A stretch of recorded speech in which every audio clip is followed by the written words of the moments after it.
So this story about the man who's lame, who's sick, who goes to the pool to be healed. Have you heard this story before? Have you heard it preached in church? So if you know this story that Bob read today, thank you, Bob. If you know this story, it's because you either come to church every week, every year, or you have read the Bible on your own, because it is only an optional reading for this particular Sunday, which comes up every 3 years. So, interestingly, if you know this story, you have either read the Bible on your own, or you have been in church enough that every 3 years, probably every 6 years, if they switch back and forth, you will have heard it. So I just think it's extraordinary that you know this story. It's a great story. So, what is it about? Well, it's the last line of what we heard today. It's about the Sabbath. Sabbath being the Jewish day of rest, right? And it was a really super important thing for them to not do any work on the Sabbath. And so, for them, it's a really important issue, this idea of Sabbath. But do you care about the Sabbath? No, you don't. You probably don't care about the fact that in those days there were laws against doing work on the Sabbath.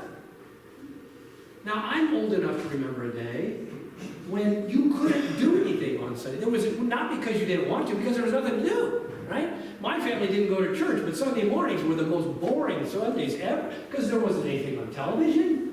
There was no internet, if you believe that. Oh, yeah. There was no internet. You couldn't watch television, except somebody said earlier, and it's true, there was church on television. But if that wasn't your deal, like there was nothing. Sundays were horrible. Not that I did when I was a kid, but later on, you couldn't buy booze on Sundays. I mean, it was horrible. Now, what can you do on Sundays? Anything you want. Literally. Even, our sports teams. Nothing against sports teams. Great, I'm glad you're on them. Do them. It's awesome. But there used to be a day when they wouldn't schedule practices or games on Sunday morning. But today, the field's empty, let's do it. And I feel sorry for parents because you're stuck between this idea, I want to do it, and my friends are all doing it, I want you to do it, but we have this deal we do on Sunday, typically we go to church. So anyway, today, we don't care so much about the Sabbath. We just don't. It doesn't have the same meaning for us. So why do I want to talk about the Sabbath? I want to talk about health care.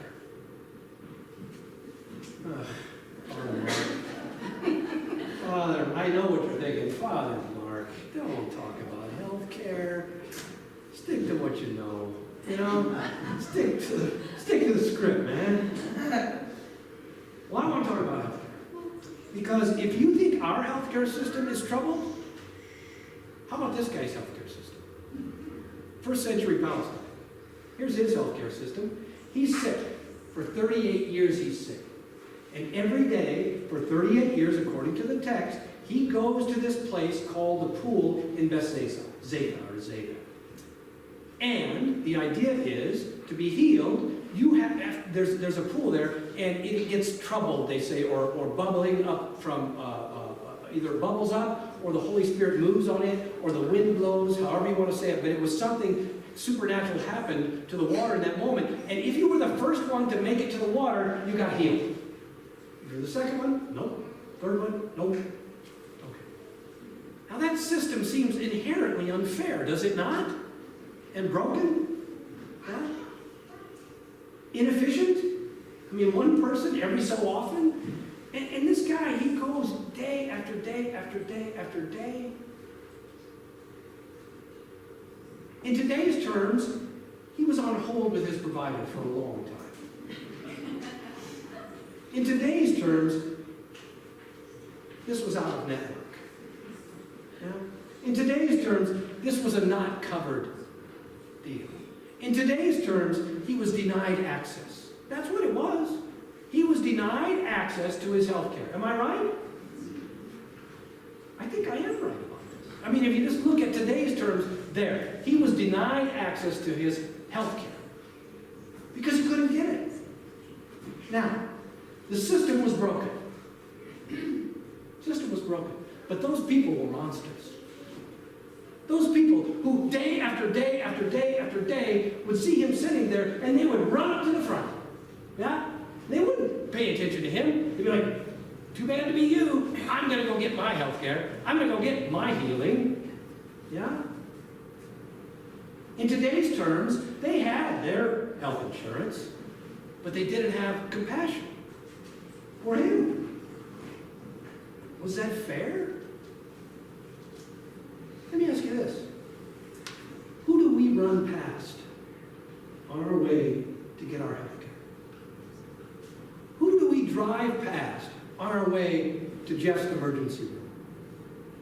Who do we see that doesn't have any ability to get the health care that they need when we can't see them because we're focused on going and getting ours? Who do we run past? So Jesus asked this guy, he says, do you want to be made well? And the guy has kind of a curious answer. You would think after 38 years he would say, yes, I've been waiting. Could you please put me in the water? But he doesn't say that. He makes an excuse, kind of. Really, he says, oh, I want to be. He doesn't even say it. He just says, nobody's here to put me in the water. Dang it. You know? And so we can say, did he have enough agency in his own health care? Was he trying to do his best? Like I would have thought he would have said to the guy, whoever brought him that week or that day, hey, listen, put me a little closer, could you? Put me up in the front row for once. Or just lay me on the side and I'll just roll on in the water, you know? Just help me a little, let me help myself a little bit. And I know this may sound like victim blaming in today's terms, like, you know, if you're sick, it's because you made yourself sick, that kind of thing. And that's not what I want to talk about. What I want to say is, are we doing enough for ourselves to take care of our own health? Like, all of us probably have advice that our doctors have given us, or that we just plain know, that we ignore. And when we ignore it, we make ourselves sicker or don't make ourselves well. What advice are we not listening to that we could? In other words, are you taking care of yourself, your own health?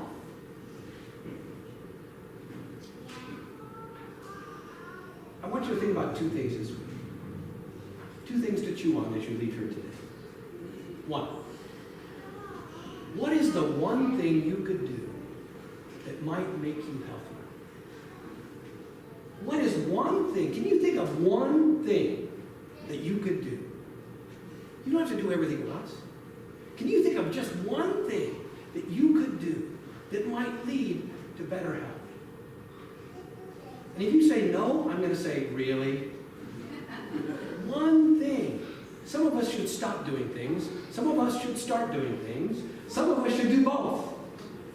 It's eating, it's exercise, it's joy, it's whatever it is. I'm telling you, your doctor has given you advice that you're not following probably. What is one thing that you could do this week? Think about it. To start to change your health. That's one thing I want you to think about. And I think it relates to the scripture. Second thing, check your compassion level. What's your compassion level for people who don't have access to health care? Look, we got health care. Most of us, I would say probably all of us. But there are people who don't. What's your compassion for those people? Do you care?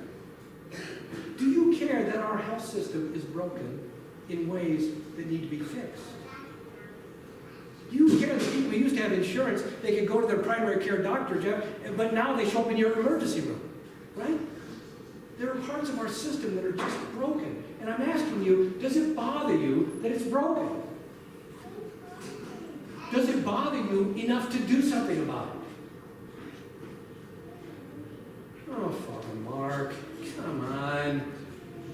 Father Mark, come on. Stick to the Bible. The Bible's about God. The Bible's about salvation. Stick to the Bible. Quit talking about health care and stuff like that. Here's what I want to ask you, though. Really? If the Bible is not about us doing everything we can to fix a broken world, what do you think the Bible's about?